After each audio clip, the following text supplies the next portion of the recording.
En 1918, un tal Anatoly, espero mencionarlo bien, Vasilyevich Lunacharsky, si anda buscando nombre para un hijo, por ahí le doy ese. Era periodista y crítico de arte y decidió abrir un juicio contra Dios. Esta es una historia verídica, no le estoy contando algo que aparece en una novela. Lo que leemos, y permítame decírselo de forma literal para que no se me escape ningún detalle, de este singular evento de un juicio contra Dios en los inicios de la Unión Soviética en 1918, básicamente fue el montaje de un escenario detallado, tal y como se haría cualquier juicio en cualquier país del mundo. Dios fue juzgado en ausencia, por supuesto. Los fiscales acusaron, como suelen hacerlo, con lujos de detalles y con todos los elementos legales habidos y por haber. Evidentemente usaron manipulaciones y cuestiones que no tenían nada que ver con el caso. Estaban apuntando cada vez que estaban acusando a Dios una silla que estaba vacía, por supuesto, dado que el acusador, que era Dios, no estaba, por obvias razones. Sin embargo, pusieron una Biblia en representación de Dios. Los defensores, porque hubo defensores asignados por el Estado soviético, argumentaron la inocencia de Dios, pero escuchen esto, lo defendieron argumentando de que se pidiera, por favor, la comprensión, porque Dios tenía desarreglos mentales, es decir, que estaba loco, y que por eso había hecho cosas sin sentido, dañando así a la humanidad. Esa era la defensa de Dios. El extraño y amañado juicio comenzó un 16 de enero de 1918. Eran las 8:15 de la mañana cuando comenzaron a compartirse los argumentos del Estado que estaba acusando a Dios y de los abogados defensores, entre comillas. Al día siguiente, la mañana del 17, a las 6:30, los soldados se dispusieron a cumplir la resolución del tribunal, dar muerte a Dios. Esa había sido finalmente la declaración del juez. Lo declararon culpable. Y un pelotón de fusilamiento, creo que la imagen que encontré, la que van a notar en pantalla, creo que es la que ilustra aquel momento. No sé si será realmente genuina, pero este pelotón de fusilamiento apuntó hacia el cielo, sus ametralladoras lanzando ráfagas de muerte para, entre comillas, matar a Dios. Apuntaron a las nubes donde ellos supuestamente esperaban de que Dios se encontraba escondido. Parece absurdo, yo sé, pareciera una historia escrita por algún novelista, pero en realidad sucedió. Hoy más fácil descubrirlo. Usted puede googlear, busque por Wikipedia, busque libros de historia y se va a dar cuenta de que la historia está por ahí.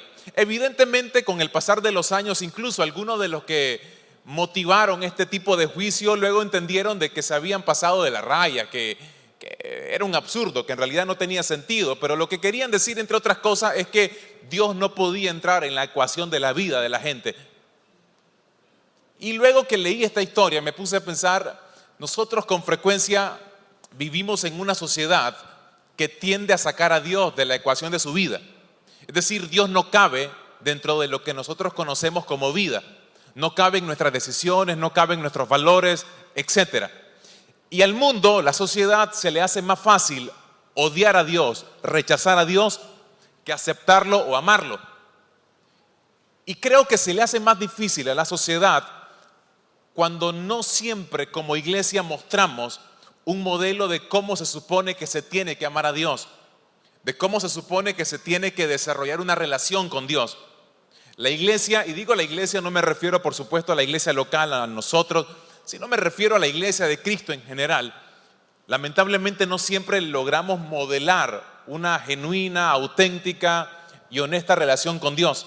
En lugar de eso, creamos una serie de reglas a seguir y sustituimos nuestra relación con Dios básicamente por rituales. Y sentimos que tenemos una relación con Dios porque seguimos una serie de reglas. Básicamente reducimos nuestra intimidad con Dios a rituales, a reglas a seguir. Si no hago esto, estoy mal, cometo pecado. Si hago aquello, estoy bien. Entonces pareciera que mi vida espiritual está regulada por el cumplimiento de ciertas reglas. Y las reglas son importantes, no me malinterprete.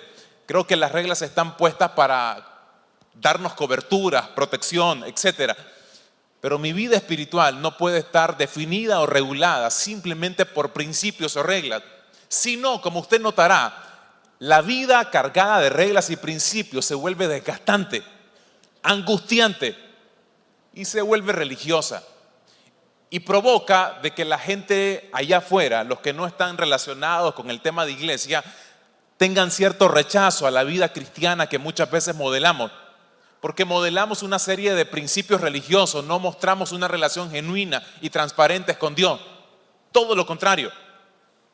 De ahí que para mí me parece bastante importante esta frase que encontré de un teólogo escocés. El valor y la excelencia de un alma, decía él, se miden por el objeto de su amor.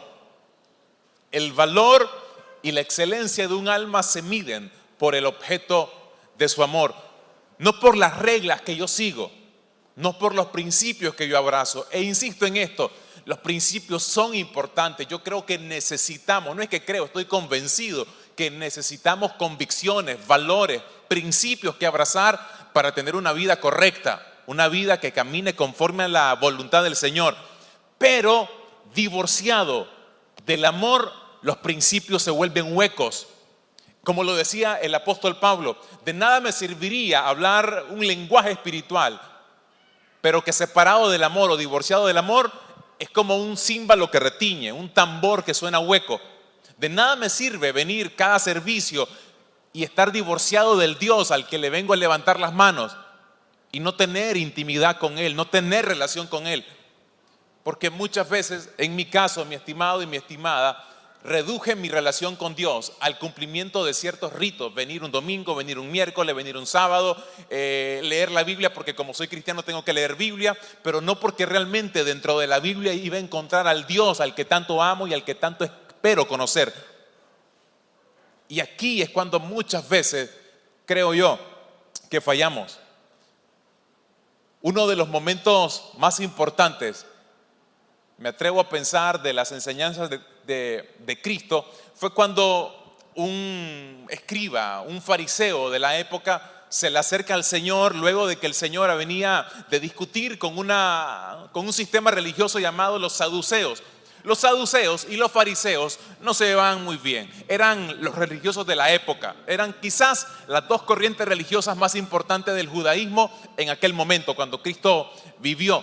Los saduceos habían confrontado a Cristo con una pregunta alrededor de la resurrección de los muertos, y Cristo los dejó con la boca callada con su respuesta. Cuando Cristo está con los saduceos, a lo lejos o a la distancia parece que habían algunos fariseos, entre ellos un escriba, alguien experto en la ley, dice una versión de este texto que vamos a leer en un ratito. Y cuando ellos escuchan la respuesta que Cristo le dio a los saduceos, dice la Biblia de que los fariseos se sintieron bien. ¿Por qué? Porque por fin alguien le había callado la boca a los saduceos, a sus rivales religiosos. Pero ellos no querían tampoco verse como del mismo bando de Cristo, así que enviaron a alguien, un escriba, un experto de la ley, y confrontaron a Cristo con otra pregunta. Ustedes recordarán que Cristo constantemente estaba siendo confrontado con preguntas difíciles para tratar de hacerlo ver mal como maestro. Y dice las Escrituras en el libro de Marcos, en el capítulo 12, versículo 28, uno de los escribas que había estado presente en la discusión y que vio lo bien que Jesús les había respondido, le preguntó: a ver, maestro, de todos los mandamientos, ¿cuál es el más importante? Jesús le respondió: el más importante es: oye Israel, el Señor nuestro Dios, el Señor es uno. Y amarás al Señor tu Dios con todo tu corazón, con toda tu alma y con toda tu mente y con todas tus fuerzas. El segundo en importancia es: amarás a tu prójimo como a ti mismo. No hay otro mandamiento más importante que estos. Básicamente Cristo le dijo a este escriba: ¿sabes qué, mi estimado? Todo se trata de amor. Todo. No solamente es importante entender de que hay un Dios, porque él comienza con lo que se conocía como el credo judío. Hay un solo Dios. Un solo Dios verdadero. Y eso es cierto, por supuesto, pero Cristo le añade a ese credo algo que ellos ya habían escuchado en el Antiguo Testamento, pero jamás lo habían reunido en una sola frase. Cristo les dice, ¿saben qué? Hay un solo Dios, pero a ese Dios se le tiene que amar con todo lo que somos, con todo lo que tenemos, con todo lo que nos compone como personas, como seres vivos. No solamente vale saber o creer que existe un Dios allá arriba, porque si no estaríamos en una fe al nivel de los demonios. La Biblia dice que los demonios creen y hasta tiemblan. Y mi fe no puede estar al nivel de estos seres. La diferencia en que yo creo a la creencia de los demonios, de que también creen en un Dios, es que yo amo a Dios y ellos no lo aman. A ellos no les interesa la voluntad del Señor. A mí, en teoría, me tendría que interesar agradarlo, darle placer, que mi vida provoque algo especial en el corazón del Señor. Debería de ser a lo que apunte mi vida. Pero noten que no siempre es así. ¿Saben por qué? Porque yo creo que vivimos en una sociedad que nos enseña todo lo contrario.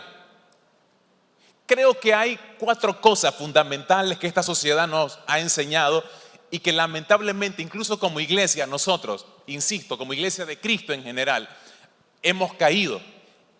Y a lo mejor sin darnos cuenta. Nosotros estamos en una sociedad que nos enseña, por ejemplo, número 1, a buscar los logros. Por eso nos enfocamos tanto en tener éxito. Y pareciera que la vida gira alrededor de que me vaya bien. Pareciera que la vida cobra sentido solo y solamente cuando me va bien, cuando tengo éxito. Número 1. Número 2, nos enseñaron a valorar la apariencia. Por eso nos enfocamos tanto en cómo nos vemos, en cómo la gente me mira, en la impresión que la gente va a tener de mí. Me visto de cierta forma, me peino de cierta manera, etcétera, solamente para poder dar una X o Y impresión. Le pongo tanto filtro a mis fotos de Instagram para no parecer tan flaco, sino que no me mire tampoco tan negro, sino que me mire un poquito más relleno y un poquito más clarito, porque para la sociedad tal vez esa es la figura que más atrae. Me enseñaron a valorar la apariencia. Número 3, nos enseñaron a apreciar las adquisiciones. Por eso nos enfocamos tanto en lo que tenemos o en lo que nos hace falta. Y nos sentimos muy, tan por tener. Nos desesperamos porque no tenemos algo que supuestamente necesitamos y que nos vendieron como elemental para nuestra existencia. Pero también, número 4, nos enseñaron a ocuparnos de nuestras necesidades. Y por eso nos enfocamos tanto en nuestro bienestar.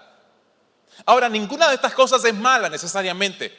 Es más, muchas de ellas nos las da el Señor. Dios quiere que usted se vea bien, mi estimado. Es más, la Biblia dice que el corazón alegre hermosea el rostro. Es decir, estar bien con Dios, de paso, va a hacer que nuestra apariencia se vea más o menos. La unción nos hace ver bonitos.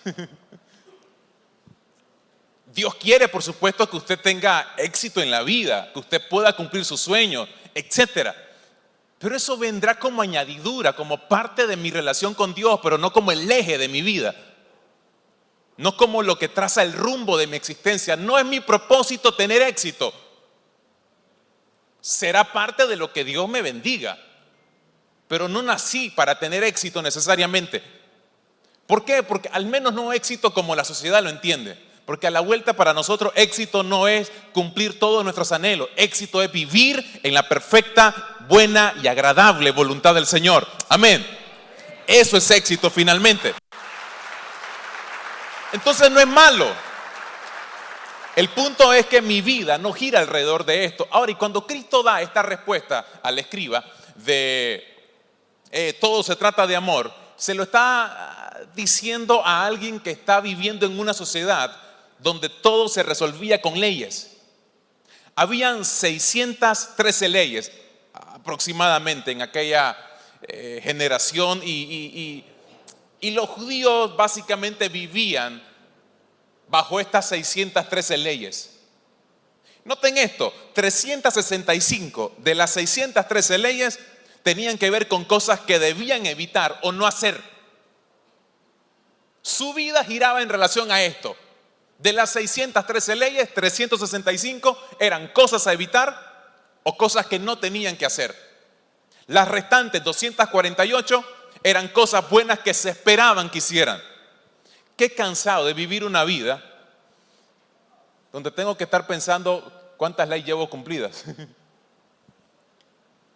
Se volvía desgastante. Una relación con Dios donde todo se basaba en qué ley estoy cumpliendo ahorita. Y aclaro una vez más, son importantes las reglas. De hecho, el Señor nos dejó una serie de mandatos y principios que son importantes obedecer y seguir. Pero otra vez, separado de mi relación con Dios, se vuelve únicamente en un sistema religioso más, como los fariseos. Cristo les dijo, ¿saben qué? Bárbaro que ustedes hayan definido así mi relación con ustedes. Es bueno saber qué cosas me agradan y qué cosas no me agradan. Pero la gente se preocupaba más por no violar un ritual por no agradar al Señor. Entonces la gente se siente peor porque falló en una regla y no necesariamente porque afectamos o le dolimos al corazón de Dios, le provocamos dolor al corazón de Dios. Y eso sucede incluso en la relación con nuestros hijos. Yo intento trabajar en el área de los miedos con mis hijos. ¿Saben por qué? Porque yo quiero que me hagan caso, claro está, como todo padre, no, todo padre aspira, apunta a que el hijo le haga caso, pero no quiero que me hagan caso por miedo. Porque si me hacen caso por miedo, no estaría teniendo éxito como padre. Y yo sé que hay una línea donde ellos van a hacer caso porque por supuesto saben que hay consecuencias si desobedecen ciertas reglas, pero no quiero establecer mi relación con ellos en base al miedo. Me encantaría que obedezcan también porque saben que a mamá y a papá les da placer cierto tipo de comportamiento. No solamente porque si no lo hago mi papá me pega, si no lo hago me castigan con esto. Entonces pareciera que me importa más la consecuencia de no cumplir con una regla que el hecho de agradar el corazón del Padre. Y ese es el punto en cuestión. Esa es para mí la clave de todo esto. Por eso Pablo le dijo a los cristianos de Gálatas en el capítulo 5, versículo 6, lo importante es la fe que se expresa por medio del amor. Yo creo que si el Señor nos llega a hacer una pregunta en el cielo, esto ya es algo mío, ¿verdad? Pero si el Señor nos llega a hacer una pregunta en el cielo, creo que no va a ser la que probablemente nosotros pensemos. Si nos llega a hacer preguntas, creo que el Señor llegará a decirnos, hey Alberto, ¿aprendiste a amar? Porque en la vida todo se trataba de amor. Yo te dije y te lo resumí de esta forma, todo se trata de amor. Ámame a mí y ama a los demás, punto. Todo se reduce al amor. Mi pregunta, creo, la que voy a escuchar de parte de Dios va a ser, ¿aprendiste a amar? ¿Amaste a tu esposa? ¿Amaste a tus hijos? No es que si le diste educación, si los formaste, si construiste una gran vida para ellos, los amaste. Tuviste un vínculo profundo con el corazón de ellos. Es más, me va a preguntar, ¿tuviste un vínculo profundo conmigo? Todo se trata de amor. Y aunque el Señor nos dice en este mandamiento que tenemos que amar al prójimo, Él comienza diciéndonos que tenemos primeramente que amar a Dios con todo lo que somos. Porque yo jamás voy a poder darle algo a alguien que yo primero no haya experimentado.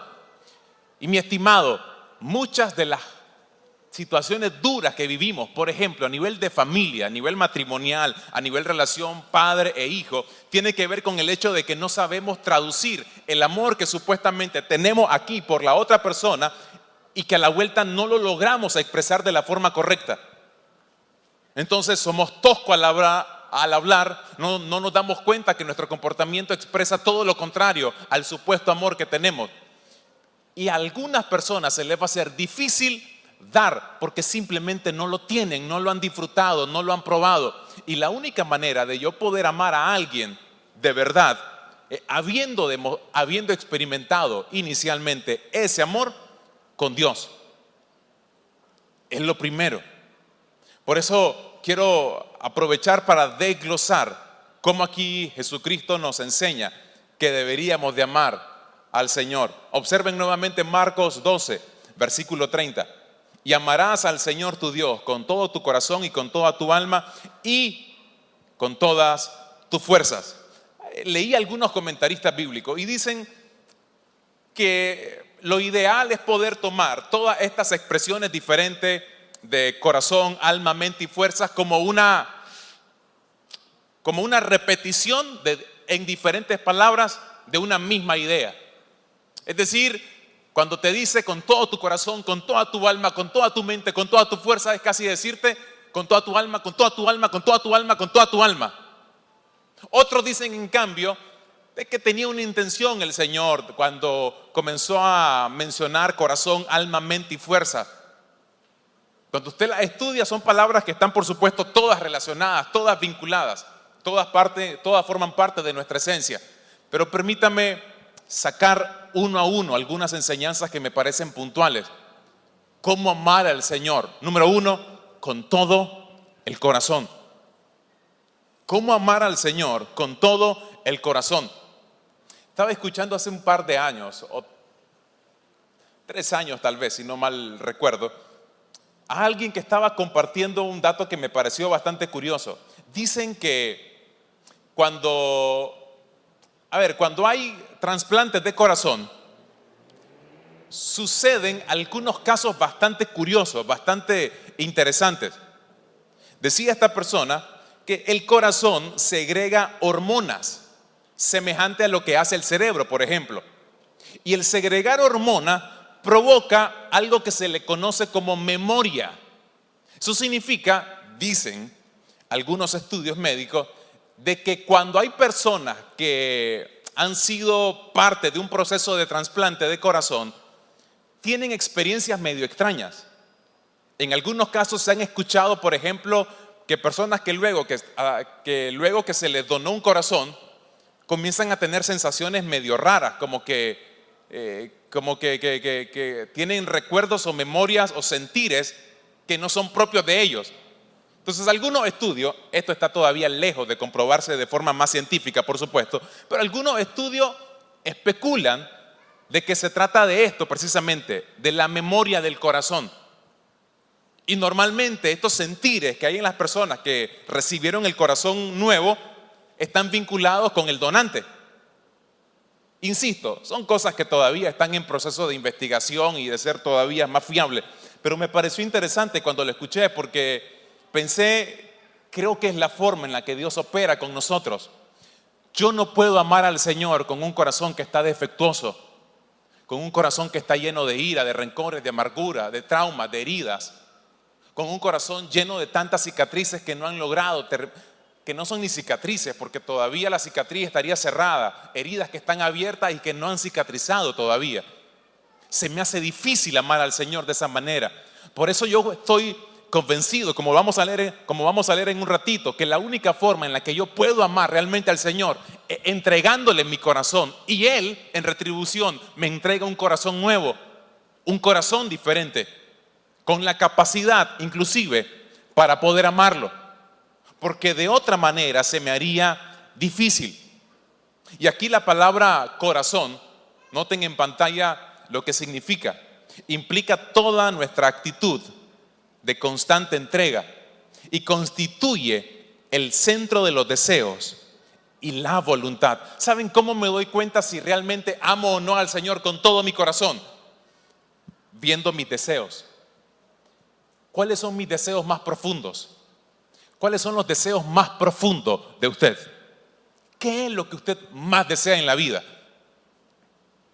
Mis deseos más profundos, mire esta frase, definen la condición de mi corazón. Mis deseos más profundos definen la condición de mi corazón. Leí hace no muchos años una investigación que llevó aproximadamente 70 años de estudios alrededor de este tema.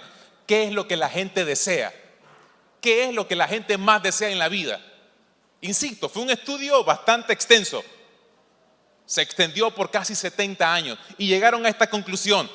Hubo una lista de 10 cosas, yo solamente les voy a compartir 5. Número 1, la gente lo que más desea, ¿saben qué? Estar bien económicamente, quieren riqueza, plata. Porque aunque si uno fuera honesto, yo les preguntara, no levanten la mano, por supuesto, no es la intención. ¿Cuántos desean tener dinero? Y creo que todos levantaríamos la mano.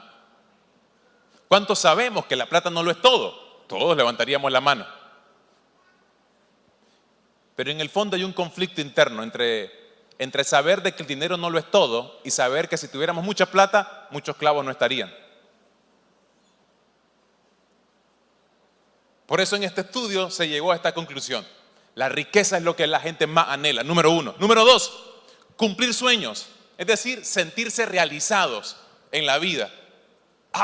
Esto soñé, esto aspiré, allá apunté y eso logré. La realización, la autorrealización, la gente la desea con ansia, con profunda satisfacción. Número 3, ser más inteligentes. Y entendiendo inteligencia no simplemente como el proceso de aprender cosas, sino sentirse capaces. La gente desea no sentirse inútil, no sentirse incapaz. Quieren sentir de que tienen lo que se requiere para enfrentar una vida. Inteligencia. Número 4, tener una mejor apariencia. Siempre está el tema de la estima. Uno no quiere sentirse rechazado, por eso quiere verse bien.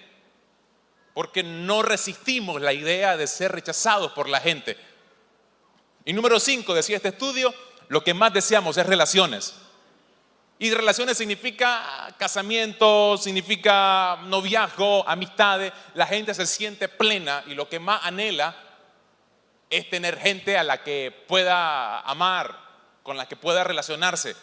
Pero observé toda esta lista y pensé, todo tiene que ver conmigo. Mi sueño, mi bienestar, mi capacidad, mi apariencia, mis relaciones. Nada que ver con el otro. Mis deseos casi siempre son muy egoístas. Todo gira alrededor de mí, el cómo me siento, el cómo pienso, el cómo me afectan, mis heridas, mis problemas, mis traumas, mis experiencias, mis sueños, mis objetivos, mis talentos, mis dones. Y me doy cuenta que todo se trata de mí, mi enfermedad, y por eso quiero mi sanidad.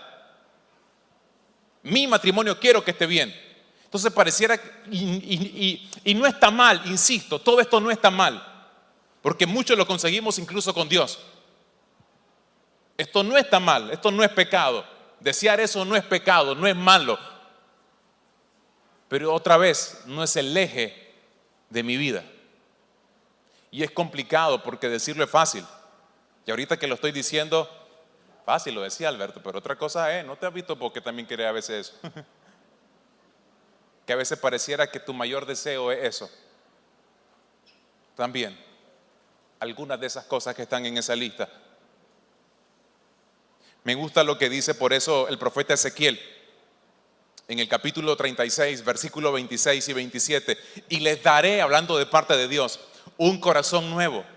Les daré intenciones nuevas y rectas. Y pondré un espíritu nuevo en ustedes. Noten eso. Les daré un corazón nuevo.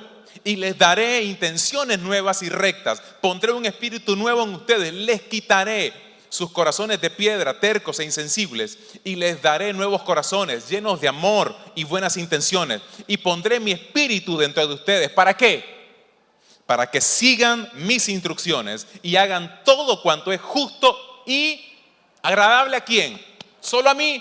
No, agradable a Él. ¿Cuántos de mis deseos son agradables para Dios? Amemos al Señor con todo el corazón. Involucremos dentro de nuestros deseos. Y no involucremos, convirtamos nuestro mayor deseo el anhelar a Dios y darle placer a Él. Amén. Eso es lo primero. Número 2, dice Jesucristo, además de amarlo con todo el corazón, ámalo con toda tu alma. Y aquí la palabra alma habla de toda la personalidad entera, es decir, el verdadero yo, el asiento de mis emociones. A eso se refiere la palabra alma, el asiento de mis emociones y de mis pasiones. Y aquí es cuando me doy cuenta que muchas veces he tenido una relación con Dios, pero divorciada de la pasión con Dios. A veces, honestamente, me reviso y me doy cuenta que a mi relación con Dios le ha hecho falta ya más pasión. Y pasión, mis estimados, no es una emoción nada más efímera. Pasión es esa convicción interna que arde en mí y que por lo tanto me mueve a querer agradar a aquella persona que yo amo. Eso que está ardiendo aquí en el interior. Se entiende mejor cuando uno se enamora. Se entiende mejor cuando uno hace clic con el corazón de otra persona. Y somos movidos internamente, no simplemente por temas sentimentales. No, hay algo aquí interno que se está gestando en el corazón. Y aquellos que se han enamorado, que han enlazado su corazón con otra alma, se darán cuenta que funciona así. John Maxwell dijo en una ocasión: jamás se ha logrado nada importante sin pasión. Jamás mi relación con Dios va a ser trascendental si no hay pasión. ¿Hace cuánto, mi estimado, que no siento algo especial por Dios? ¿Hace cuánto? ¿Hace cuánto que vengo a la iglesia y levanto manos porque me dijeron que tenía que levantar manos, pero no porque me apasione levantar manos? Por ejemplo, ¿hace cuánto que vengo a la iglesia y en los tiempos de adoración estoy apasionado, no por la canción o la persona que está dirigiendo, sino porque en mí está ardiendo el deseo de querer adorar al Señor, amarlo a Él? Hay una pasión en mí. Y cuando me reviso, a lo mejor muchas veces simplemente he venido al Alberto Rayo porque había que venir. Porque como soy cristiano y es domingo, pues no voy a ningún otro lado porque yo voy a la iglesia. Y como voy a la iglesia, escucho que hay que levantar manos, entonces yo las levanto. Y soy fiel a una tradición, a un ritual, pero perdí la esencia de cada una de esas cosas. Escuchen esta frase: se puede decir lo que una persona ama por la forma apasionada con que se entrega a algo. Se puede decir lo que una persona ama por la forma apasionada con que se entrega a algo. ¿A qué se entrega usted tanto? A lo que yo me entrego, finalmente es lo que está definiendo lo que amo. Yo puedo decirle a Anielka: te amo. Pero ella tal vez lo va a traducir en cuánto me entrego a ella, a mis hijos, Dios. De ahí que me parece bastante importante lo que David escribió en el Salmo 63, versículo 1. Dios mío, tú eres mi Dios. Desesperado te busco, mi alma tiene sed de ti. Todo mi ser suspira por ti, como la tierra seca y árida desde el agua. Número 3, no solamente hay que amarlo con todo el corazón, con todo el alma, sino también con toda la mente. ¿Saben por qué? Porque yo no puedo amar lo que no conozco. En una oportunidad, Cristo estaba hablando con una mujer samaritana a la orilla de un pozo. Y en la conversación, Cristo le llega a decir a esta mujer: ahora ustedes, dice el libro de Juan, capítulo 4, verso 22, adoran lo que no conocen. ¿No nos ha pasado eso a veces? Adoran lo que no conocen. Nosotros adoramos lo que conocemos. En otra versión lo dice de esta forma: ustedes adoran algo que no entienden. Los samaritanos tenían un problema. Ellos pensaban que solamente los libros de la ley, lo que para nosotros sería Génesis, Éxodo, Levítico, Número y Deuteronomio, para ellos eran la única palabra de Dios revelada. Ellos no aceptaban los libros de los profetas, por ejemplo, o los libros de los salmos de David. No los aceptaban. La única revelación que tenían de Dios eran las leyes, punto. Los judíos no, creían en lo que habían escrito los profetas, la historia, etc.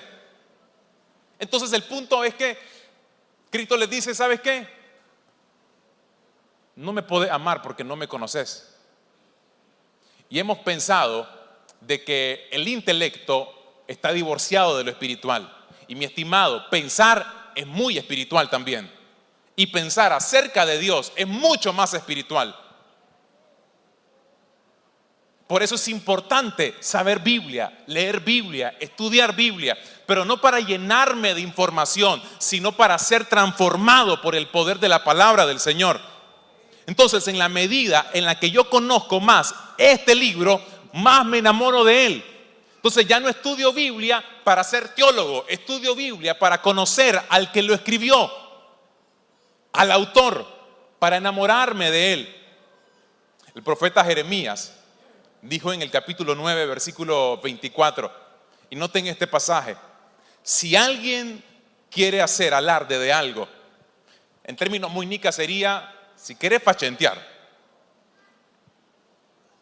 si te la querés tirar de algo, que lo haga de que aprendió a conocerme y de que entiende que yo soy el Señor. Si de algo vamos a hacer alarde, es que lo estamos conociendo, mi estimado. ¿Cuánto conoce usted al Señor? ¿Cuánto ha estudiado las Escrituras con el propósito de conocerlo más a Él? No para ser teólogo, no para conocer las grandes doctrinas y los grandes pasajes oscuros de la Biblia. Cuando hablamos de oscuro es pasajes difíciles. La idea no es que yo sea el gran sabelotodo bíblico. La idea es que yo vaya a la Biblia para encontrarme con el que lo escribió, con el que la inspiró. Y número 4, ama al Señor con todas tus fuerzas. Aquí la palabra fuerza se refiere a toda nuestra energía física y todas nuestras acciones. Es amar a Dios con la totalidad de nuestras capacidades. Básicamente lo que está diciendo Cristo es esto: ¿sabes qué? Amame con todas tus facultades, con toda tu energía, con todo lo que sos, con todo lo que te complementa, con todo lo que podés producir. Por eso un creyente que comienza a amar a Dios no puede quedarse sentado toda su vida esperando simplemente recibir de parte del Señor y no darle a Él. Tengo que amar al Señor y ese amor se tiene que demostrar con mis capacidades, con mi fuerza, con todo lo que soy. No es posible que tenga años de conocer al Señor y no hacer nada, no desgastarme para demostrarle amor a Él. No es posible. El amor se siente, el amor se piensa, pero el amor hace también. El amor se siente, el amor se piensa, porque es una decisión, pero el amor hace. ¿Qué estoy haciendo por el Señor? ¿Cómo me estoy desgastando por el Señor? Termino de esta forma.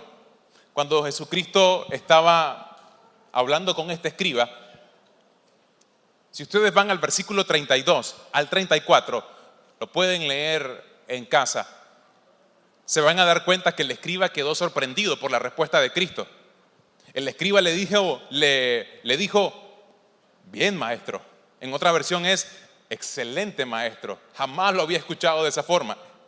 Casi fue lo que le expresó este escriba a Cristo. Jamás lo habíamos escuchado de esa forma, y tienes razón. Y en el versículo 33, el escriba comienza a resumir otra vez lo que Cristo recién acaba de decir. Es cierto, el Dios es uno, hay que amarlo y hay que amar al prójimo. Y luego Cristo, en el versículo 34, después que escucha a este escriba diciéndole, bien, maestro, le dice Cristo, ¿sabes qué? Vos no estás lejos del reino de Dios. En otras palabras, lo que Cristo le está diciendo al escriba es, ¿sabes qué? Vos ya sabés que tenés que amar al Señor y que Él es único y que hay que amar al prójimo también. El problema entonces no es conocimiento. El problema es que no has llevado ese conocimiento a un nivel que te active el amor por el Señor en tu corazón. Pero déjame decirte esto, no estás lejos, ¿sabes? Ya sabes. Solamente que todavía no estás dentro. ¿No te encantaría comenzar a seguirme? Permítame parafrasear y seguir una conversación que por supuesto no está en la Biblia, pero si acaso Dios nos permite, sería más o menos, ¿por qué no me seguís?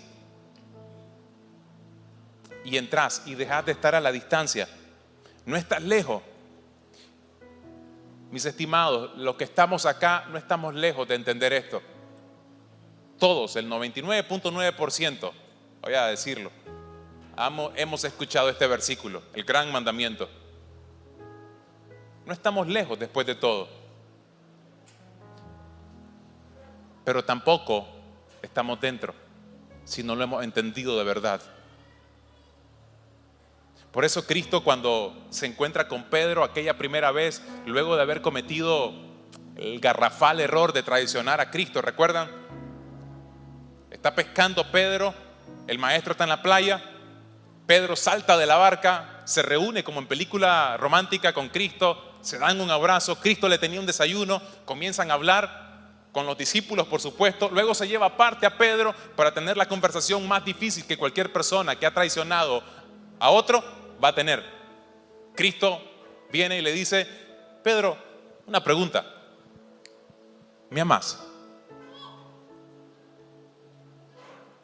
Pedro le había dicho: Señor, estoy dispuesto a morir contigo. ¿Recuerdan? La última noche.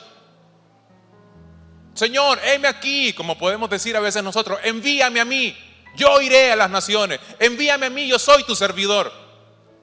Pero el primer fracaso, el primer error, el próximo pecado nos tumba. Pero Cristo en su gracia viene y nos visita y nos dice, no para señalarnos, no para acusarnos, no para hacernos sentir miserables pecadores, sino para preguntarnos: hey, ¿todavía me amas? Yo sé que sabes muchas de las reglas a seguir de la Biblia. Yo sé que venís desde que esta iglesia es fundada. Yo sé que sabes mucho más versículos que muchas otras personas, que sos líder de círculo de amistad desde aquellos tiempos. Yo sé que te sabes la mayoría de las canciones y que siempre estás aquí sirviendo, que sos ujier, que sos ministro de alabanza, que sos maestra de niños. Yo sé que hace rato te graduaste de la escuela de obreros, pero la pregunta no es si me servís, la pregunta no es qué estás haciendo por mí, la pregunta es: ¿me amás? ¿Me amás? ¿Existe un vínculo de tu corazón con el mío? Yo puedo cometer el error que, puesto que yo hago cosas, entonces significa que yo amo, y no necesariamente. El amor hace, pero no solo eso. Porque yo puedo asumir responsabilidades en mi casa, pero que yo esté asumiendo mis responsabilidades no significa necesariamente que amo a los que forman parte de mi casa. Tal vez soy responsable nada más, pero ¿cuánta gente responsable hay pero que no tiene amor? ¿Hace cuánto que perdieron la pasión por el Señor, incluso sirviendo? No hay peor cosa que estar acá, mi estimado, con un micrófono hablándole a ustedes y saber en el corazón que pudiera estar lejos de Dios, del Dios que estoy hablándoles. Es difícil. Y durante estos 21 días de ayuno y oración que hemos tenido como iglesia local, he pensado: Señor, no se trata únicamente de lo que yo necesito o de lo que yo quiero, sino de qué quieres tú de mí. ¿Qué quieres de mí? Y creo que el Señor al menos me respondió: ¿me amas? Porque si me amas, yo sé que me va a servir con toda tu fuerza, con toda tu alma, con toda tu mente. Yo sé que va a vivir para agradarme a mí, no para agradar una serie de reglas, sino para agradar mi corazón. Si me amas, todas las cosas pueden cambiar, porque la mayor fuerza transformadora, mi estimado, en esta vida es el amor. Y el amor divino, no el amor que nos venden allá afuera, el amor entendido de una relación con Dios. Y Cristo se la hizo 3 veces a Pedro, hasta que le dolió y entristeció el corazón de Pedro. Porque esto me tiene que confrontar. ¿Amo realmente al Señor? ¿Me amas?